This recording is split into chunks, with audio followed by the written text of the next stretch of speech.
कैसे हैं आप लोग। आई होप आप सब अच्छे हो गए, अपनी अपनी पढ़ाई में व्यस्त हो गए। फिर एक न्यू कॉन्सेप्ट के साथ हम आ चुके हैं। तो शिवांग क्लासेस में आप सभी का स्वागत है।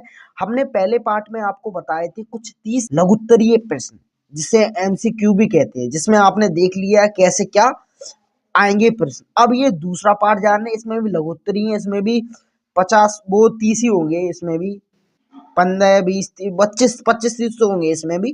तो इसमें भी हम जानेंगे।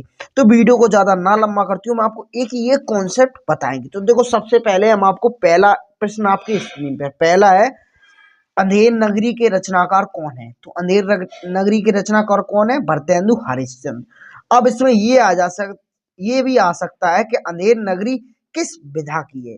तो अंधेर नगरी किस विधा की है? तो ये नाटक है। कौन सा है? नाटक। और अगर इसकी बात की जाए कि अंधेर नगरी किस सन में प्रकाशित की गई थी, तो 1881 सन में प्रकाशित की गई थी। अब दूसरे प्रश्न पे आते हैं। दूसरा प्रश्न हमारा क्या है? दूसरा प्रश्न कह रहा, शेखर एक जीवनी के लेखक हैं या कौन है। तो शेखर एक जीवनी के लेखक है अज्ञा आज्ञा आज्ञा, या इसमें भी एक हो सकता है, आज्ञा भी आ सकता है, या सच्चिदानंद हीरानंद भी आ सकता है। ये इनका पहला नाम है, दूसरा भी सच्चिदानंद हीरानंद दूसरा भी नाम है।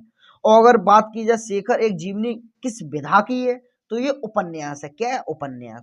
और शेखर एक जीवनी है, और ये किस सन में प्रकाशित हुई थी? तो 1941 में प्रकाशित हुई थी। ठीक है ना।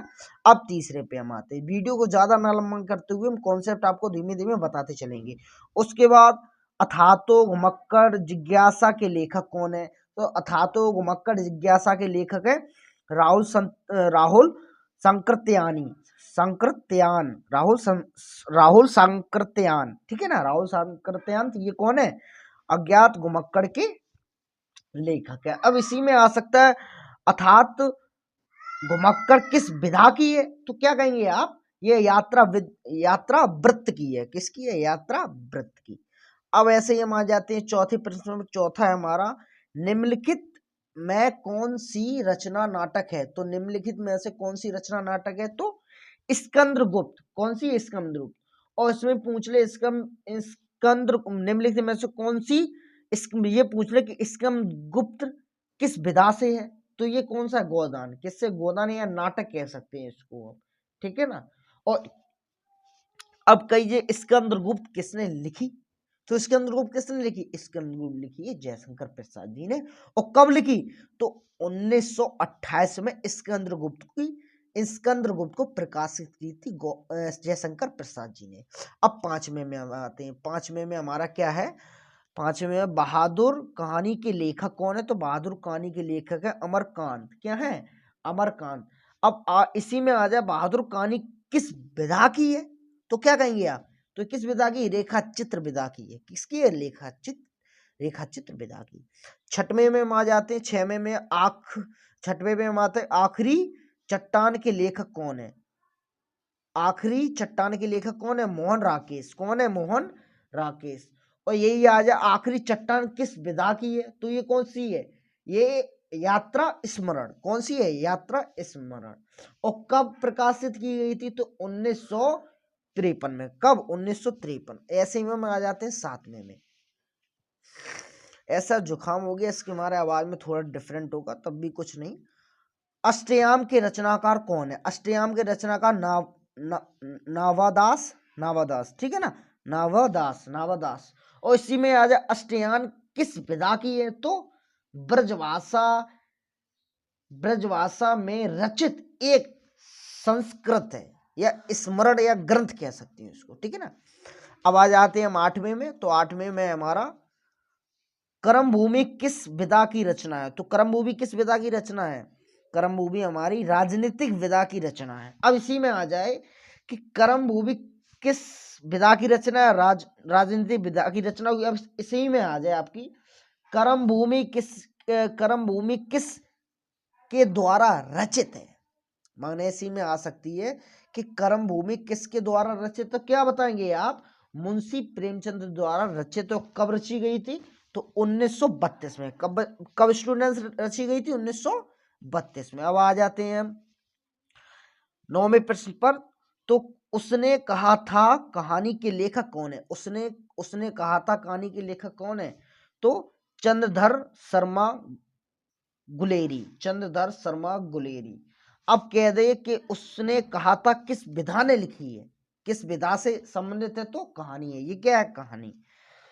अब ऐसे ही आ जाते हैं हम 10वें में। हिंदी प्रदीप पत्रिका के संपादक कौन है? हिंदी प्रदीप पत्रिका संपादक बालकृष्ण भट्टा। कौन है? बालकृष्ण भट्टा। और ये कब प्रकाशित की गई थी? तो 1977 में प्रकाशित की गई थी। ऐसे आ जाते हैं हम अपने 11वें में। प्रेम सागर के रचनाकार कौन है? प्रेम सागर के रचनाकार लल्लू लाल। कौन है? लल्लू लाल। प्रेम सागर के रचनाकार कौन है? लल्लू लाल। अब इसी में आपको दे दे कि प्रेम सागर किस विधा से है, तो क्या कहेंगे? आधुनिक साहित्य हिंदी में पहली रचना संस्कृत थी इनकी। कौन सी थी? संस्कृत। अब आ जाते हैं हम 12वें में। घुमक्कड़ शास्त्र के रचनाकार कौन है? घुमक्कड़ शास्त्र के रचनाकार है राहुल संकृत्यान। कौन है? राहुल संकृत्यान। अब इसी में पूछ ले कि घुमक्कड़ शास्त्र के किस विधा से है, तो ये कथा है। कौन सी? कथा। साहित्य का श्रोमणी ग्रंथ से है और 1800 ईस्वी में इसको मतलब प्रकाशित किया गया था। ऐसे ही में हम आ जाते हैं 13वें। द्विवेदी युग के साहित्यकारक कौन है? द्विवेदी युग के साहित्यकारक जाने जाते हैं श्याम सुंदर दास। कौन जाने जाते हैं? श्याम सुंदर दास। और इसी में द्विवेदी युग के साहित्य ग्रंथ कौन से हैं, या साहित्य मतलब विधा कौन सी है? तो यात्रा वृत्त है। और कब की गई थी ये? 1948 में की गई थी। ठीक है ना। और 14 पे आते हैं। तो देखो, आधुनिक हिंदी नाटक के लेखक कौन है? आधुनिक हिंदी नाटक के लेखक कौन है? आधुनिक हिंदी के नाटक है आचार्य रामचंद्र शुक्ल। कौन है? आचार्य रामचंद्र शुक्ल। और हम ऐसे जानते रहेंगे, आप बताते रहिए, मैं आपको ऐसी कॉन्सेप्ट देता रहूंगा। तो वीडियो को ज्यादा ना लंबा करते हुए वीडियो को हम थोड़ा सा मतलब वीडियो को ज्यादा ना लंबा करती हूँ, हम जल्दी जल्दी कॉन्सेप्ट बताएंगे। देखो, श्याम सुंदर दास के बाद द्विवेदी युग के आधुनिक हिंदी नाटक के लेखक कौन थे? आचार्य रामचंद्र शुक्ल। तो आचार्य रामचंद्र शुक्ल के होने के बाद, और ऐसा भी आ सकता है आधुनिक हिंदी नाटक, हाँ नाटक तो आ गया, ये आप यहां से भी निकाल सकते हैं। ठीक है ना। पतितों के देश में किस साहित्यकार की रचना है? पतितों के देश में किस साहित्य की रचना है? तो रामव्रत बैनीपुरी। कौन है? रामव्रत बैनीपुरी।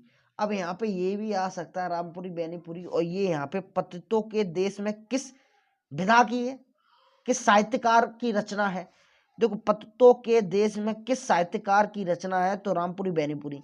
अब इसमें आ जाए पत्तों के देश में किस विधा की है, तो कौन से विधा की है? ये उपन्यास विधा की। अब ऐसे ही हम और कुछ है क्वेश्चन उन्हें भी देखते हैं, वीडियो ज्यादा लंबा करते हुए कॉन्सेप्ट को जानेंगे अपने कॉन्सेप्ट, और हम आपको ऐसे ही बताते रहेंगे। अब बस वीडियो ध्यान पूर्वक देखिए। अब देखो, अब हम आ जाते हैं अपने यहाँ पे, मैंने वो नहीं डाला, प्रश्न नंबर होता है जो, वो नहीं डाला। डॉक्टर संपूर्णानंद द्वारा संपादित पत्रिका का नाम, डॉक्टर संपूर्णानंद द्वारा पत्रिका है मर्यादा। और मर्यादा कब प्रकाशित की गई थी? तो 1909 में प्रकाशित की गई थी। भरतेंदु की सहयोगी लेखक कौन है? भरतेंदु की सहयोगी लेखक बालकृष्ण भट्ट है। कौन है? बालकृष्ण भट्ट। ऐसी आ जाते हैं दीपदान नामक रचना कौन सी? दीपदान नामक रचना है डॉक्टर रामकुमार वर्मा। कौन सी है? डॉक्टर रामकुमार वर्मा। और ऐसी में दीपदान किस विधा की है? तो ऐतिहासिक एकांकी है। कौन है? ऐतिहासिक एकांकी। अब इसी में आ जाते हैं, हिंदी का प्रथम मौलिक उपन्यास कौन सा है? हिंदी का प्रथम मौलिक उपन्यास है परीक्षा गुरु। कौन सा है? परीक्षा गुरु। और कह दे हिंदी का प्रथम मौलिक किसने लिखा या किसके द्वारा रचित है? तो लाल श्रीनिवास दास द्वारा रचित है। और विचार का वितरक के लेखक कौन है? वितरक के लेखक हजारी प्रसाद द्विवेदी जी हैं। कौन है? हजारी प्रसाद द्विवेदी जी। और ये कब लिखा गया था? तो कब लिखा गया था? 1951 में। ठीक है। छायावादी युग की समय सीमा मानी जाती है 1918 ईस्वी से 1936 ईस्वी तक मानी जाती है। और ये छायावादी युग के जो सर्वश्रेष्ठ मतलब रचनाकार माने जाते हैं तो वो जयशंकर प्रसाद जी हैं। अब इसमें कर्मनाश की हार कहानी के लेखक कौन है? शिव प्रसाद सितारेंद्र है। कौन है? शिव प्रसाद सितारेंद्र। इसमें आ जाए कर्मनाश हार किस विधा की है? तो इसमें कौन आ जाएंगे? चरित्र प्रधान। कौन है? चरित्र प्रधान। अब इसमें आ जाते हैं निम्नलिखित में से जीवनी है। तो निम्नलिखित में से जीवनी है कौन सी? महादेवी वर्मा जी। कौन सी? महादेवी वर्मा जी। अब इसमें आ जाए निम्नलिखित में से जीवनी किस विधा की है? तो रेखा चित्र अतीत के विधा की है। तो अगर आपको वीडियो अच्छी लगी तो लाइक शेयर कमेंट जरूर कीजिए। ऐसी और न्यू अपडेट पाने के लिए हमारे चैनल सब्सक्राइब कर लें। मिलते हैं नेक्स्ट वीडियो में।